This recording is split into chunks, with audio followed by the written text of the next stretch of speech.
यस्तो खतरनाक happy ending त्यो पनि सेकेन्ड लास्ट दिनमा। सर्टको गोजीसँग के दुश्मनी छ केटाहरूको? लास्ट दिनमा के होला झन्? Good morning everyone. केही दिनको लागि इन्डिया के गएको, साइकल त पङ्चर भएर बसिरहेछ। साइकललाई रुममै छोडेर हिँड्दै कलेजतर्फ लागे। हिँड्दै गयो भने काम बन्दैन, मतलब ढिलो पुग्छ। आफ्नो 230 गियर लगाएर कुद्दै गएको।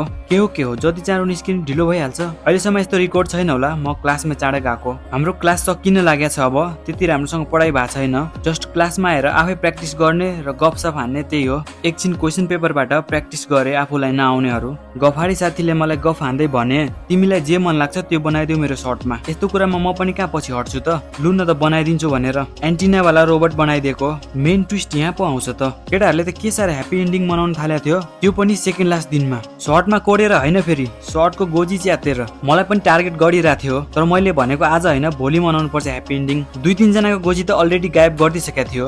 उहाँ 2 जनाहरूले चाहिँ सबर गर्न सकेन। भोलि केरकार गर्नुपर्ने ठाउँमा आजै गरेछ। क्लासमा धेरै साथीहरू प्रेजेन्ट नहुनको कारणले मैले एउटा मेसेज पठाएको थिएँ सबैजनालाई। त्यो मेसेज हेरेर भोलि सबैजना उपस्थित भइदिएको भए हुन्थ्यो।